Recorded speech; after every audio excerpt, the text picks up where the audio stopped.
말씀은 전도서 12장 1절 말씀입니다. 제가 한 번 더 봉독해 드리겠습니다. 너는 청년의 때에 너의 창조주를 기억하라. 곧 곤고한 날이 이르기 전에 나는 아무 낙이 없다고 할 해들이 가깝기 전에. 아멘. 지난달 4월 7일이 무슨 날이었는지 아십니까? 한 달 조금 지났는데 기억이 안 나시죠? 기억이 안 나는 건 저나 우리 청년 집사님들이나 우리 어르신이나 다 똑같네요. 4월 7일은 서울시장과 부산시장 보궐선거가 있는 날이었습니다. 결과는 저와 여러분이 다 알듯이 우리나라에서 가장 인구가 많은 두 개의 도시 부산, 서울에서 지금 정권을 잡고 있는 여당이 패배하고 야권이 크게 승리하는 결과를 가져왔습니다. 그런데 그 결과를 분석해서 보도한 자료를 보니까 전 세대가 고루 야당을 더 많이 지지했어요. 그래서 야당이 이겼겠죠. 그런데 좀 특이한 점은 20대 남성은 압도적으로 야당을 지지했어요. 근데 사실은 그 친구들이 대선 때 누구를 많이 지지했죠? 네, 이 지금의 정권들을 많이 지지했고 또 국회의원 선거 때도 그렇고 지금의 정권을 많이 지지했던 세력들인데 완전 돌아선 거예요. 그리고 20대 여성과 40대 남성은 야당이 좀 높긴 했지만 그래도 그 지지율이 다른 세대에 비해서는 좀 낮았던 그 결과를 보였습니다. 그 이유에 대한 분석은 이미 다들 알고 계실 것이고 또 혹 모르는 분이 이 안에 있으시다 해도 얼마든지 여러 곳에서 찾아보실 수 있기 때문에 여기서는 굳이 말씀드리지 않겠습니다. 다만 제가 말씀드리고 싶은 것은 이런 결과를 통해서도 세대별로 또 남자와 여자별로 관심이 어디로 향하고 있는지 무엇을 추구하고 있는지 알 수 있다는 것입니다. 이런 측면에서 오늘날 우리 청년들은 어디에 무엇에 가장 큰 관심을 쏟고 있을까요? 현재를 살아가는 젊은이들이 어떤 꿈을 꾸며 또 그들의 목표는 무엇일까요? 세상적으로는 이미 모든 세대가 공감할 만한 그들의 꿈과 목표들이 드러났어요. 근데 과연 그리스도인인 젊은이들이 그들과 구별될까요? 아니면 똑같이 그들과 같은 꿈을 꾸고 같은 목표를 가지고 있을까요? 저는 우리 젊은이들의 꿈이 단순히 물질적인 것에만 닿아 있고 자기 자신만을 위한 것이 아니기를 진심으로 바랍니다. 역사상 세상을 변화시킨 세대는 모두 다 젊은 청년들이었습니다. 나이 먹은 사람, 연륜이 있는 사람들이 세상을 바꾸지 않아요. 세상을 바꾸고 개혁한 사람들은 다 젊은 청년들이었습니다. 또한 모두의 이익, 공익의 이익을 위해서 자신을 희생한 사람들도 젊은이들입니다. 나이가 먹으면 안일함에 빠지고 자기의 평화, 개인적인 일심 이런 거에 빠져서 대의를 위해서 많은 사람들을 위해서 희생하고 자기를 헌신하지 않습니다. 그런데 젊은 청년들은 무서운 게 없거든요. 정의를 위해서 자기 한 몸을 불태우기도 합니다. 그래서일까요? 오늘 본문 말씀에 보니까 하나님께서도 꼭 집어서 너는 청년의 때에 너희 창조주를 기억하라. 이렇게 말씀하고 있습니다. 이것을 공동 번역으로 제가 한번 다시 읽어보면 그러니 좋은 날이 다 가고 사는 재미가 하나도 없구나. 사는 재미가 하나도 없구나 하는 탄식 소리가 입에서 새어나오기 전 아직 젊었을 때에 너를 지으신 이를 기억하라. 입니다. 우리는 보통 인간관계를 조금이라도 맺고 있는 사람들에게 진심을 담아 전도를 하면 이렇게 대답을 합니다. 여러분도 해보셨죠? 내가 진짜 사랑하는 가족들에게 또 내가 그래도 아끼는 후배들에게 친구들에게 선배들에게 아마 전도해봤을 거예요. 그러니까 그 사람들이 보통 어떻게 대답을 하냐면 길거리에 지나가는 모르는 사람 아 됐어요 이럴 수도 있고 대답도 안 하고 쳐다도 안 보고 갈 수 있지만 그래도 우리들과 관계를 맺는 지인들은 그렇게는 안 하잖아요. 그럼 이렇게 얘기합니다. 알았어. 알았어요. 조금 더 나이 먹으면 교회 나갈게요. 지금 너무 바빠서 할 일이 너무 많아서 또는 조금 더 사업을 키우고 나면 내가 좀 돈을 벌고 나면 교회에다 헌금도 많이 하고 좀 내가 이러면서 다닐게. 아이들이 너무 어려서 지금 애들 뒷바라지 하느라고 정신이 없어. 또 교회 애들 데리고 가봤자 예배도 제대로 못 드려. 애들 좀 키워놓고. 저희 어머니 같은 경우는 장사 좀 다 끝나고 장사 안 하게 되면 이렇게 얘기하셨어요. 나도 예수님은 좋아해. 천국은 믿어. 나도 천국 갈 거야. 가고 싶어. 하면서 복음을 받아들이는 것을 뒤로 미룹니다. 그러나 다음은 없을 수도 있습니다. 엄마 다녀오겠습니다 하고 나간 젊은이가 그날로 끝일 수 있어요. 이번에 한강에서 죽은 그 손모군도 마찬가지죠. 우리는 내일을 보장할 수 없습니다. 그래서 복음은 내게 기회가 왔을 때 어떻게 해야 돼요? 바로 즉시 영접해야 되는 줄 믿습니다.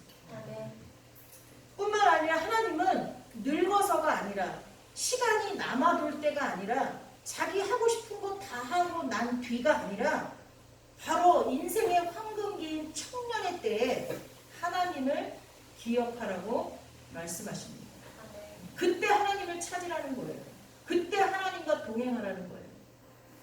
인생의 가장 황금기에 우리를 창조하신 하나님을 알고 그분을 만나고 그분의 커다란 계획 안에서 그분의 뜻에 동참하여 산다는 것은 정말 황홀한 일이며 영광스러운 인생이 되는 것입니다.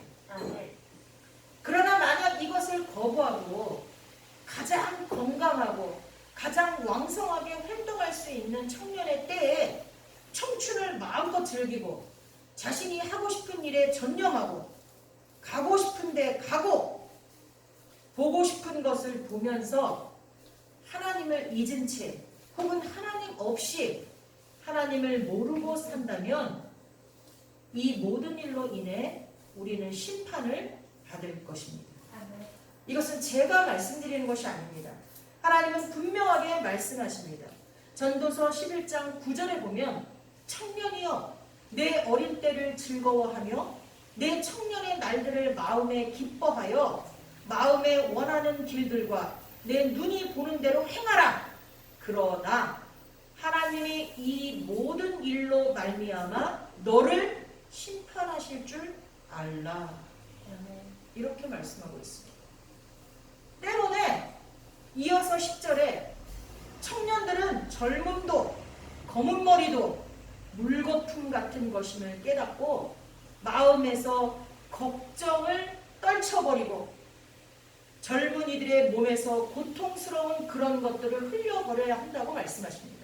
이게 무슨 얘기냐면 이 땅에서 어떻게 하면 많은 것을 가질 수 있을까? 이 땅에서 어떻게 하면 많은 것을 누릴 수 있을까? 어떻게 하면 즐겁게 살 수 있을까? 이런 육적인 걱정들을 떨쳐버리라는 거예요. 그리고 젊은 몸에서 그런 육신적인 고통스러운 것들을 내려놓으라는 겁니다. 즉 모든 것을 하나님께 맡기고 오직 여러분의 행실을 깨끗하게 하라고 말씀하십니다. 하나님은 거룩하신 분입니다. 따라서 하나님의 백성인 저와 여러분, 특별히 우리 청년들 자신의 몸과 삶을 깨끗하게 하셔야 될 줄 믿습니다.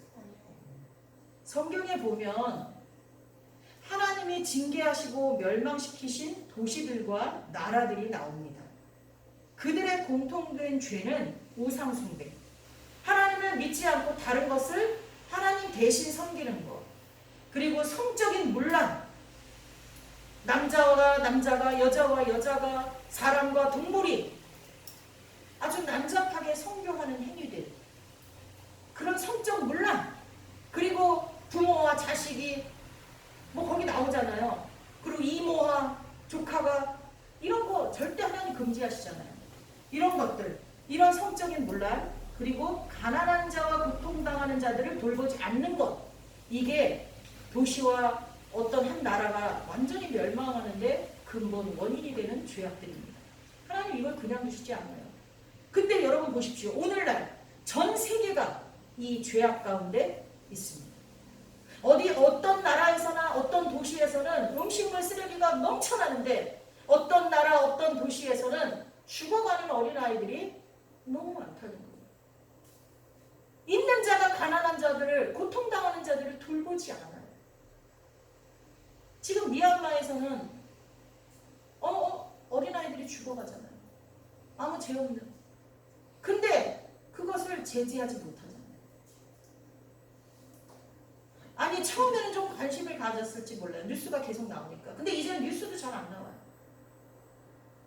여러분 기도하고 계십니까? 미얀마를 위해서? 또 이스라엘과 가자 지구에서 일어나는 그 전쟁을 위해서, 그것 때문에 고통당하는 자들을 위해서 기도하십니까?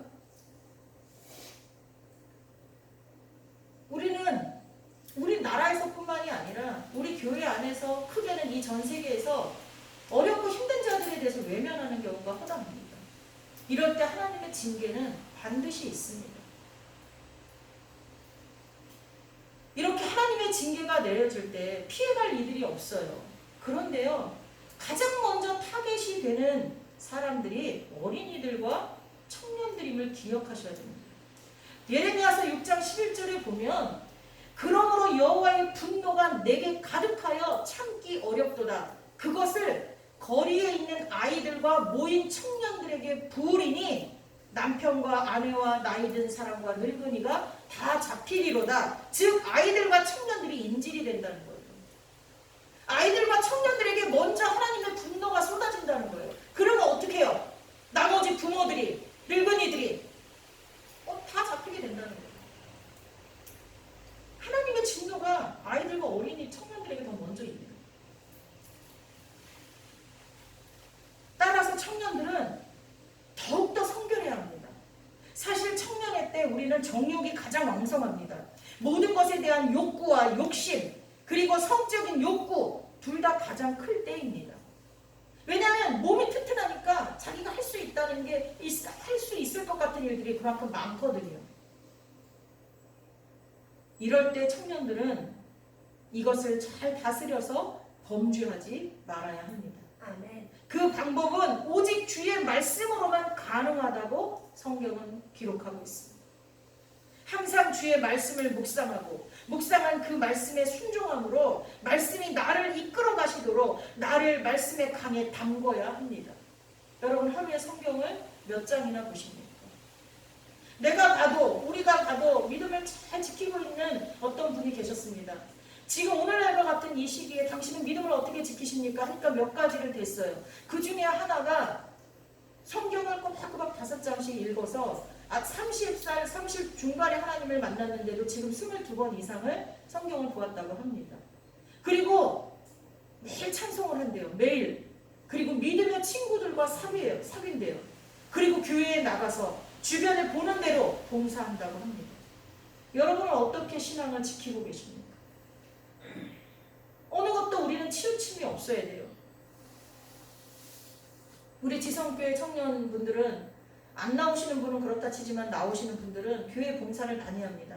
어떻게 보면 교회의 힘든 일을 거의 짊어지고 있습니다. 그래서 봉사는 진짜 잘하고 계신 것 같아요. 근데 여러분 하나님의 말씀을 얼마나 가까이 대하십니까? 하나님의 말씀만이 나를 거룩하게 할 수 있습니다. 하나님의 말씀만이 나를 하나님의 청년으로, 하나님의 백성으로 나를 세워줄 수 있다는 것입니다. 또한 주님을 깨끗한 마음으로 찾는 믿음의 친구들과 함께 해야 합니다. 여러분, 내가 누구와 관계를 맺고 있느냐에 따라 나의 삶이 굉장히 달라진다는 것을 많이 느끼셨을 겁니다. 우리는 정의를 추구하고 믿음을 지키고 사랑을 실천하면서 또 이쪽 저쪽 편가르지 않고 다투는 일에 가담하지 않고 평화를 지키면서 살아가야 될 책임이 있습니다. 그게 주님이 우리에게 원하시는 삶입니다. 근데 그런 삶을 살려면 나 혼자는 안 돼요. 잘 안 돼요. 나는 약해서 자꾸 넘어질 수 있어요. 근데 그때 나를 지탱해 주는 게 누굽니까? 믿음의 동역자들입니다. 믿음의 친구들입니다. 여러분 술 친구는 끊으세요. 가급적. 술을 즐겨하는 사람과 친구하지 말라고 우리에게 권면하고 있습니다. 도박하는 사람들과의 관계도 끊으세요. 또 무언가에 중독되어 있는 사람과의 관계도 끊으시기 바랍니다. 중독이라는 것은 참으로 여러 군데 많이 있습니다. 나의 일상생활이 잘 되지 않을 정도로 한 곳에 빠져 있다면 그건 중독입니다. 그리고 게으르고 불성실한 사람과의 관계도 멀리하는 게 좋습니다. 그러면 그런 사람들은 누가 전도합니까? 교만입니다. 그런 사람을 전도하기 위해서 하나님은 또 우리를 붙이실 거예요. 근데 우리를 1대1로 잘 붙이지 않으십니다. 전도를 보낼 때도 2명씩 내보냈어요. 왜? 우린 약하거든요. 그래서 정말로 우리가 전도하고자 하는 사람이 술에 쩌드는 사람이요, 도박에 쩌드는 사람이요, 중독되고 게으르고 불성실한 그런 종류의 사람이라면 나 혼자가 아니라 2명, 3명으로 성실한 사람, 믿음의 사람, 하나님을 온전히 믿는 사람 2-3사람으로 또는 그룹으로 그 사람을 맡기실 거예요. 아멘이십니까? 아멘. 개인적으로 나 혼자 기도하게 하실 수는 있어요. 그러나 나를 그 사람과 계속 어울려 다니게 하시진 않아요. 그건 자기 합리화예요. 교만이에요. 훌륭한 목사님 중에 한 분이 창녀촌에 가서 그들을 변화시키려고 했습니다. 그러다가 결국은 자기도 죄를 짓게 돼요. 그 책으로 쓰셔서 아는 거예요. 회개하고 계속 목회를 하지만 실수하고 넘어질 수 있어요. 나 혼자 안 돼요, 여러분. 그러니까 가급적 여러분 믿음의 신실한 친구들과 일정한 시간을 두고 규칙적으로 만나면서 하나님 안에서 교제하시기를 권면드립니다. 아멘. 그것이 청년의 때에 하나님을 기억하는 사람들의 모습입니다. 만약 청년의 때에 재물에만 관심을 두고 어떻게 하면 좋은 집을 구입할 수 있을까? 어떻게 하면 멋진 차를 살 수 있을까? 어떻게 하면 재산을 불릴 수 있을까? 하고 재물을 쫓아가면 재물이 그 사람에게 신이 되어서 자신도 모르게 재물이라는 만몬신에게 구속되게 되어 있습니다. 오늘날 청년들이 안타깝게도 이런 모습을 많이 보이고 있습니다. 결국 영생에 관해서 깊은 관심을 가지고 예수님께 찾아갔던 부자 청년처럼 영생이신 예수님이 눈앞에 있는데도 너의 재물을 다른 사람에게 다 나눠주고 나에게 오라 하니까 그것이 아까워서 근심하고 돌아간 그 청년처럼 우리도 예수님이 앞에 계셔도 예수님을 등지고 세상을 향해 나아갈 수밖에 없게 되는 것입니다. 물론 지금 코로나라는 것 때문도 있고 여러 가지 이유가 있지만 우리 교회 그 많던 학생 청년들이 어디로 갔습니까? 그들의 목표가 영생이신 예수님이 아니기 때문에 그들의 꿈이 예수님과 함께 사는 것이 아니기 때문에 다 세상으로 나아가 버렸습니다. 언젠가는 다 돌아오겠지만 언젠가는 하나님께서 그들을 부르시겠지만 그래도 성경에는 분명히 뭐라고 되어 있어요? 내 청년의 때에 하나님을 기억하라고 되어 있습니다. 젊을 때는 자기 인생의 주인이 자기인 것처럼 착각하고 살 때가 있습니다. 그러나 한 살 한 살 나이가 먹으면서 인생이 자기 마음대로 되지 않는다는 것을 발견하게 됩니다. 뜻하지 않는 어려움과 사고라든가 이런 거에 직면하면 내 인생이지만 내 마음대로 되는 게 아니구나 하는 걸 깨닫게 됩니다. 하지만 그것을 깨달았다고 해서 참 주인이신 예수님께 나오게 되는 것은 아닙니다. 만약에 그것을 깨달았을 때 주님 앞에 나오는 게 공식처럼 되어 있다면 아마 이 땅의 모든 사람들이 40대, 50대 아니면 늦으면 60, 70대라도 다 주님 앞에 나올 거예요. 근데 아니거든요. 노인이 되면 더 고집이 세서 더 안 나가거든요. 그렇기 때문에 오히려 하나님께서는 젊을 때 하나님을 찾고 만나라고 하십니다. 왜? 젊을 때, 정의를 찾을 때, 그래도 정의를 찾고 싶어 할 때 그때 하나님을 만나는 것이 더 쉽기 때문입니다. 그리고 더 큰 축복이기 때문입니다. 한 살이라도 어릴 때, 젊은 청년일 때 주님을 영접하고 하나님께 집중하며 살아가는 이들은 마지막 때에 새벽 이슬같이 주께 나오게 될 것입니다. 이들은 거룩한 옷을 입은 주의 백성이며 즐거이 자신의 황금기를 하나님께 드려 헌신한 이들입니다. 자신의 황금기를 드려 하나님께 헌신한 이들과 나이 다 먹고 자기 하고 싶은 거 다 하고 늙음하게 하나님 앞에 나와서 겨우 잘 들리지 않는 귀로 말씀 듣고 잘 나오지 않는 목소리로 찬양한다 하고 잘 굴러가지 않는 머리로 하나님의 말씀을 이해하려고 하면 안타깝게도 그때는 하나님과 가까이 지낼 수 있는 기회를 놓치게 됩니다. 가장 모든 것이 왕성할 때 하나님을 기억하고 하나님과 동행하시는 그런 우리 젊은 청년들 되시기를 예수님의 이름으로 축원합니다. 나중은 없습니다. 지금 하나님께 돌아오십시오. 잊고 살았던 하나님을 다시 기억하십시오. 그리고 내팽겨친 하나님의 말씀을 다시 꺼내서 붙잡으시기 바랍니다. 하나님의 말씀을 읽고 묵상하고 그 말씀이 나를 이끌어갈 때까지 내 몸을 나의 삶을 말씀에 담그시기 바랍니다. 아멘. 아멘. 기도하겠습니다.